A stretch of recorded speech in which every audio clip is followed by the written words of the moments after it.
माननीय सभापति महोदय, आज जब इस राष्ट्रीय राजधानी क्षेत्र विधेयक के ऊपर मैं समर्थन करने के लिए खड़ा हुआ हूं, तो पहले मैंने विपक्ष के विद्वान वक्ता महोदय का वक्तव्य सुना तो मुझे विचित्रता का अनुभव हुआ और संपूर्ण विपक्ष को देखकर विस्मय हो रहा है। विचित्रता इसलिए कि उन्होंने कहा कि I have not seen any parallel anywhere.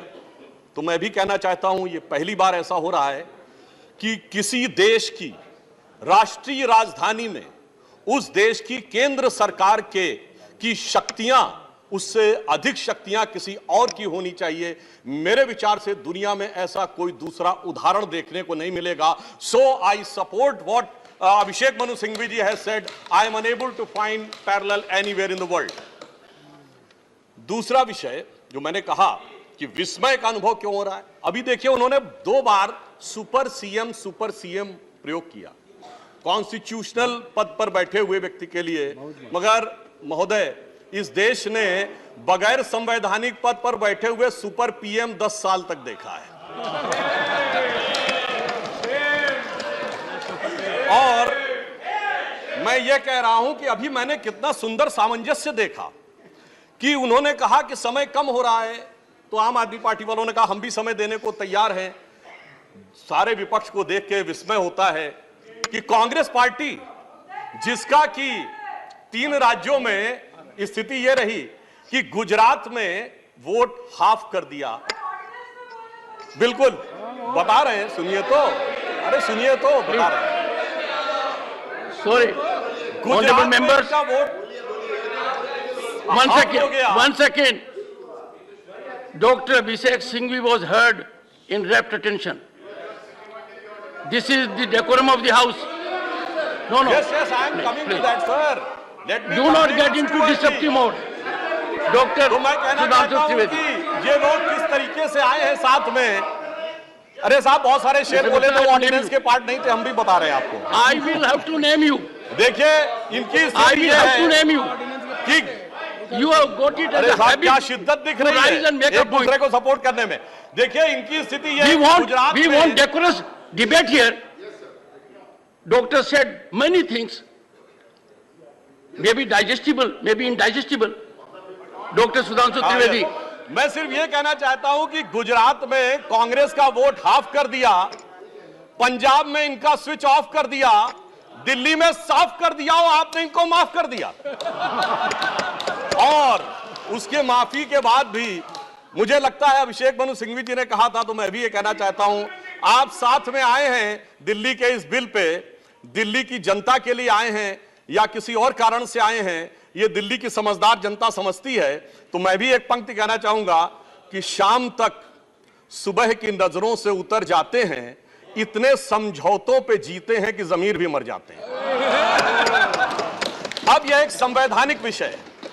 संवैधानिक विषय है कि यह जिस प्रकार से संविधान में लागू होना चाहिए, परंतु उसके साथ राजनीतिक टीका टिप्पणी की जा रही है, तो एक सैद्धांतिक विषय भी आता है। तो मैं संवैधानिक और सैद्धांतिक दोनों विषयों का जवाब दूंगा। I will reply both the constitutional and conceptual aspect. देखिए माननीय गृह मंत्री जी ने लोकसभा में बहुत स्पष्ट किया था कि दिल्ली पूर्ण राज्य नहीं है, यह एक विशेष श्रेणी का यूनियन टेरिटरी है, यानी विशेष श्रेणी का संघ शासित राज्य है। वैसे मुझे लगता है संघ शब्द आते ही बेचैनी ज्यादा हो सकती है दूसरी तरफ, और संघ शासित से बेचैनी और हो सकती है, इसलिए मैं यूनियन टेरिटरी वर्ड प्रयोग करूंगा। It is a special category of union territory. और वैसे भी आजकल अंग्रेजी के प्रति मोह बहुत ज्यादा है, क्योंकि अपने गठबंधनों का भी नाम अंग्रेजी में ही ज्यादा रखा जा रहा है। संविधान में जो भाग 8 में उल्लिखित, वैसे तो जब मैंने टीवी चर्चा के दौरान कई बार विपक्ष के लोगों से INDIA का हिंदी फुल फॉर्म पूछा, तो पहले दिन तो लोग गूगल देख के भी नहीं बता पाए। खैर, अब मैं कहना चाहता हूं कि संविधान के भाग 8 में उल्लिखित प्रावधानों के अनुसार, अरे सुनिए देखिए, संविधान के भाग 8 में उल्लिखित प्रावधानों के अनुसार अनुच्छेद 239 से 242 तक संविधान में इस विषय का पूर्ण वर्णन है। अनुच्छेद 239AA में इसका विशेष प्रावधान किया गया है। यदि उसके क्लॉज को 239AA3B को देखें तो संसद को दिल्ली संघ राज्य यूनियन टेरिटरी से संबंधित किसी भी विषय पर कानून बनाने का पूरा अधिकार है। इसमें किसी भी प्रकार का कोई संशय नहीं है।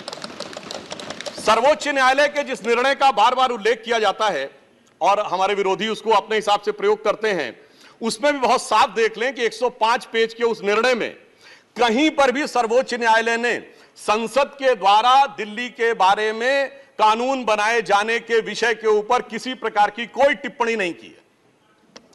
इसके बाद भी न्यायालय के आदेश में पैरा 161 और 162 को कई बार उल्लेख किया जाता है, परंतु यदि पूरे संदर्भ में देखें तो पैरा 86, 95 और पैरा 164F को पढ़ें तो वहां पर संसद के द्वारा दिल्ली के संदर्भ में किसी भी विषय के ऊपर कानून बनाने की शक्तियों का विधिवत अनुमोदन है, कहीं पर निगेशन नहीं है। और स्पष्टता के साथ इसकी आवश्यकता क्यों थी?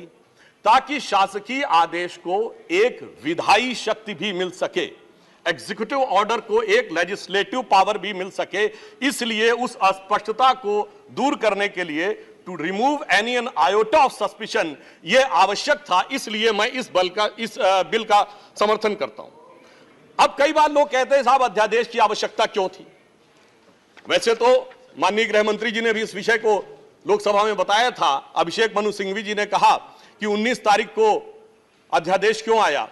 शायद उन्हें ध्यान हो कि दिल्ली सरकार में जैसे ही चंद दिनों में ताकत मिली तो सबसे पहले किन फाइलों के बारे में, सतर्कता के साथ सतर्कता विभाग की फाइलों के बारे में कार्रवाई की गई। मीडिया में प्राप्त समाचारों के अनुसार सतर्कता सचिव ने यह रिपोर्ट किया कि रात 9 बजे मंत्री के द्वारा उनको कॉल किया गया, सुबह 3 बजे तक वह कार्रवाई चलती रही, 76 से अधिक फाइलें मंगाई गईं और उन्होंने उपराज्यपाल महोदय को यह आशंका भी व्यक्त की कि उसमें कई ऐसी फाइलें थीं जो कि गोपनीय थीं और उसके अनुसार उन फाइलों में किसी भी प्रकार की छेड़छाड़ भी संभव है। अब मुझे बहुत आश्चर्य होता है कि दिल्ली में बाढ़ आई तो दिल्ली फ्लड कंट्रोल अथॉरिटी की बैठक तो 2 साल से नहीं हुई, मगर विजिलेंस की फाइलें ओवरनाइट सर्च की गई। तो मेरे विचार से, और ये सर 16 और 17 मई की रात का था, तो मानी हुई बात है जब ऐसी परिस्थिति नजर आएगी तो उसके 1-2 दिन के अंदर अध्यादेश की आवश्यकता महसूस होगी। यहां मैं एक और बात भी कहना चाहता हूं कि ब्यूरोक्रेसी पर नियंत्रण की बात आम आदमी पार्टी की सरकार के द्वारा की जाती है, तो ये लोग तो अपनी एक पैरेलल ब्यूरोक्रेसी भी बना चुके हैं, क्योंकि अनेक प्रकार के समाचार पत्रों में आया है कि कई ऐसे लोग जो कि आम आदमी पार्टी के पदाधिकारी हैं वो सरकारी पदों पर भी विद्यमान हैं और सरकारी पदों पर रहते हुए सरकारी शक्तियों का भी उपयोग कर रहे हैं। वैसे ये लोग बहुत दावा करते हैं कि इन्होंने बहुत सारी चीजें फ्री दिया, कुछ 100 रुपए दिल्ली की जनता को कुछ मामलों में फ्री मिला और अपने लोगों को कई मौकों पे, कई जगहों पे दर्जनों से ऐसे लोग हैं जिनको लाख लाख 1.5 लाख की तनख्वाहें मिली। और यदि आरोपों को देखा जाए तो करोड़ों रुपए के घोटालों के आरोप हैं। एक कहावत होती है, माले मुफ्त दिले बेरहम। तो मैं कहना चाहूंगा इनकी तो स्थिति यह है कि माले मुफ्त दिले बेरहम, दिल्ली पे सितम और करोड़ों हजम। अब एक और बात जो ब्यूरोक्रेसी के नियंत्रण की बात है, तो मैं ध्यान दिलाना चाहता हूं, इस दिल्ली प्रदेश में एकमात्र ऐसा प्रकरण हुआ जो पूरे देश के इतिहास में बहुत विचित्र था कि दिल्ली के मुख्य सचिव ने दिल्ली के मुख्यमंत्री आवास के अंदर अपने साथ मैन हैंडलिंग का आरोप लगाया। मेरे विचार से पूरे भारत के इतिहास में ऐसा कोई उदाहरण नहीं होगा कि इस प्रकार की बात, इस प्रकार का आरोप लगा हो और वह भी मुख्यमंत्री की उपस्थिति में लगा हो। यह दर्शाता है कि ब्यूरोक्रेसी को नियंत्रण करने की जो छटपटाहट है उसमें वास्तविकता में वो फितरत क्या है। और मैं एक टेक्निकल पॉइंट कहना चाहता हूं, दिल्ली का कोई स्टेट कैडर नहीं है, जैसे राज्यों का कैडर होता है तो राज्य का मुख्यमंत्री उस कैडर को नियंत्रित करता है। जो आईएएस और आईपीएस अधिकारी होते हुए यूनियन टेरिटरी कैडर में आते हैं, जब वो सारे राज्यों में, सारी केंद्र शासित राज्यों में उनका स्थानांतरण हो सकता है, तो मैं आपके माध्यम से विपक्ष से पूछना चाहता हूं कि यदि दिल्ली के एक अधिकारी का ट्रांसफर गोवा होना है और दिल्ली के सीएम की उस पर एब्सोल्यूट अथॉरिटी होगी तो यह कैसे संभव हो सकता है? इसलिए यह आवश्यक है कि इस विषय के ऊपर केंद्र सरकार की शक्तियां परिभाषित हो। अब एक दूसरी बात भी है, दिल्ली में स्टेट कैडर भी नहीं है, यानी जैसे स्टेट पब्लिक सर्विस कमीशन होता है और राज्य के कैडर होते हैं, तो यहां भी दानिक्स कैडर है। यानी दानिक्स कैडर में भी 3-4 यूनियन टेरिटरी आती हैं, दमन दीव और अन्य। अब दानिक्स कैडर के एक अधिकारी की जरूरत यदि अंडमान में या दमन दीव में भी होगी और दिल्ली का मुख्यमंत्री यह तय करेगा, तो क्या यह संवैधानिक दृष्टि से उचित है? इसलिए मैं कहना चाहता हूं कि माननीय गृह मंत्री जी ने जो यह विषय रखा है वो पूरी तरीके से उचित है। अब दुरुपयोग की बात में मैं एक और बात कहना चाहता हूं, इनकी वास्तविक मंशा क्या थी। दिल्ली में एक जनरल फाइनेंशियल रूल 2019 है जो ये कहता है कि 10 करोड़ रुपए से अधिक का अगर किसी भी प्रकार का व्यय होगा तो वह मंत्री की शक्ति से बाहर होगा और वह एलजी के पास जाएगा। महोदय, इनके मुख्यमंत्री जी का जो मकान या वजीर आला का अजीमुशान महल बनाने के लिए जो बिल बने साहब, वो पूरे उसके एक साथ नहीं बने। 10 करोड़ से कम के 8.5, 8, 7.5, 9 करोड़ रुपए के डिफरेंट बिल बने और एक मद ऐसा है जिसमें कि मुख्यमंत्री कार्यालय के कर्मचारियों के लिए महोदय जानते कितने का बिल बना? 9.99 करोड़, यानी 0.01 से कैसे बचा जा सकता है कि टेंडर न करना पड़े, मन मुताबिक खर्चे कर लिए जाएं। यह दर्शाता है कि नियमों के प्रति और ब्यूरोक्रेटिक नियमों के प्रति इनके मन में क्या आस्था है। और इतना ही नहीं, दिल्ली मेट्रो के लिए तो वृक्ष काटने की परमिशन वर्षों तक नहीं मिलती थी, मगर मुख्यमंत्री आवास के लिए वृक्ष काटने की परमिशन उनको मिल जाती थी। अब इसके साथ मैं एक और बात कहना चाहता हूं, एक नैतिकता सैद्धांतिकता का सवाल उठाया जाता है। तो मैं कोट करना चाहता हूं कि दिल्ली के मुख्यमंत्री जी ने, जिनका वो आलीशान शीश महल बना हुआ है, उन्होंने 27 अक्टूबर 2013 को शीला दीक्षित जी के विषय में लिखा था ट्वीट, और उनको मैं कोट कर रहा हूं। उन्होंने कहा कि दिल्ली की मुख्यमंत्री शीला दीक्षित जी के घर में 10 एसी लगे हैं। मैंने तो सुना है कि बाथरूम में भी एसी लगे हैं। कौन भरता है इस एसी का बिल? और आगे वो कहते हैं, मेरा तो कलेजा कांप उठता है ये सोचकर कि दिल्ली की 40% जनता झुग्गियों में रहती है, तो कोई मुख्यमंत्री ऐसे आलीशान घर में कैसे रह सकता है। मैं कहना चाहता हूं, देखिए, केजरीवाल जी का कलेजा कापा हो या ना कापा हो, रूह कापी हो ना कापी हो, रूह है क्या है, किसकी रूह है, उस पर मैं टिप्पणी नहीं करना चाहता, मगर मैं एक बात जरूर कहना चाहता हूं कि शीला दीक्षित जी जहां भी होंगे उनकी रूह को बहुत तकलीफ हो रही होगी कि जब उनके ऊपर ऐसी बातें करने वालों के साथ वो सारे लोग आज आकर खड़े हुए होंगे। वैसे महोदय, उनके घर में 10 एसी थे, यहां तो 15 टॉयलेट भी हैं। और इतना ही नहीं, 1-1 करोड़ रुपए के पर्दे भी लगे हुए हैं, और 1 करोड़ रुपए के पर्दे का एस्टीमेट है। और इतना ही नहीं, अब सुनिए, उनके सामने एक दूसरी समस्या हो गई है कि अभी तक जो बातें चल रही थी, अब उनके सामने यह समस्या है कि उन चीजों को कैसे छुपाएं। देखिए, मैं इनके लिए कहना चाहूंगा कि अब उनकी फितरत जग जाहिर हो चुकी है। तो आज आम आदमी पार्टी की स्थिति यह है कि अब जो चेहरे से जाहिर है छुपाएं कैसे, तेरी मर्जी के मुताबिक नजर आए कैसे। अब इस घर को सजाने का तसव्वुर हुआ बात की बात, अब तो मुश्किल है कि इस घर की हकीकत को छुपाएं कैसे। और यहां पर इसके बाद मैं कटाक्ष के बाद एक बात करुणा के साथ कहना चाहता हूं कि अन्ना हजारे के आंदोलन से निकली हुई वो पार्टी जो एक कमरे के मकान में रहते थे, और उससे निकली हुई पार्टी आज सैकड़ों करोड़ के आलीशान मकान में रहती हैं। तो मैं कहना चाहता हूं कि दिल्ली की जनता और जिन जिन लोगों ने उस आंदोलन का समर्थन किया, उनके ऊपर भी एक आघात है। और साथ ही साथ ये एक बात का और भी संकेत देता है, फूड फॉर थॉट है देश के लोगों के लिए, कि एक्सपेरिमेंटल पॉलिटिक्स कई बार बड़े विचित्र परिणाम भी देती है। अब किसी नए नवेले प्रयोग को आजमाने का वक्त नहीं है, बल्कि आजमाए हुए मोदी जी के नेतृत्व को चमकाने का वक्त है। और बहुत से लोग ये कहते हैं, संवैधानिक नैतिकता का प्रश्न उठाते हैं कि अध्यादेश क्यों लाया गया। अध्यादेश के लाने का तात्कालिक कारण मैंने बता दिया, और वैसे मैं अपने विपक्ष के लोगों के सुलभ संज्ञान के लिए बता देना चाहता हूं कि इन लोगों ने कितनी बार अध्यादेश लाए हैं। नेहरू जी की सरकार में 70 बार, इंदिरा जी के जमाने में 77 बार, राजीव जी के समय में 35 बार, नरसिम्हा राव जी के समय में 77 बार, मनमोहन सिंह जी के समय में 61 बार, और जो यूनाइटेड फ्रंट गवर्नमेंट बनी थी भाजपा विरोध में, उसमें 1.5 साल में 77 बार। तो मुझे लगता है अध्यादेश का विषय उठाने से पहले इस अंक गणित को भी देख लेना चाहिए। अब मैं एक और बात कहना चाहता हूं, जो संविधान की दुहाई देते हैं उनके लिए, ये तो वो लोग हैं सभापति महोदय जिनकी संविधान में क्या आस्था है। इन्होंने संसद के द्वारा पारित सीए कानून के खिलाफ विधानसभा में प्रस्ताव पारित कर दिया।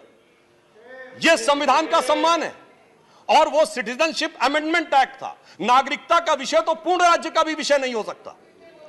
और तो उसके बावजूद दिल्ली सरकार ने पारित कर दिया। तो इसका अर्थ हुआ कि ये जिस प्रकार के कार्य करते हैं उनका संविधान में कोई आस्था नहीं है। और अभिषेक मनु सिंघवी जी अभी कह रहे थे इलेक्टेड गवर्नमेंट, तो मैं याद दिलाना चाहता हूं after the 72nd and 73rd constitutional amendment there are 3 tier of government, जिसमें एक म्युनिसिपल और जिला पंचायत, एक स्टेट और एक सेंटर। तो मान्यवर ये तो राजीव गांधी जी लाए थे। तो आपके मन में ना ऊपर वाली इलेक्टेड गवर्नमेंट के लिए सम्मान है ना नीचे वाली, क्योंकि चंद महीने पहले तक तो ये एमसीडी से भी लड़ते थे और दिल्ली से भी लड़ते थे। तो जब आप कॉन्स्टिट्यूशनल वैलिडिटी की बात करें तो मेरे विचार से तीनों गवर्नमेंट की बात होनी चाहिए और केंद्र सरकार के संबंध में केंद्र से अधिक संवैधानिक शक्ति इलेक्टेड गवर्नमेंट में इस विषय के ऊपर किसी और की नहीं हो सकती।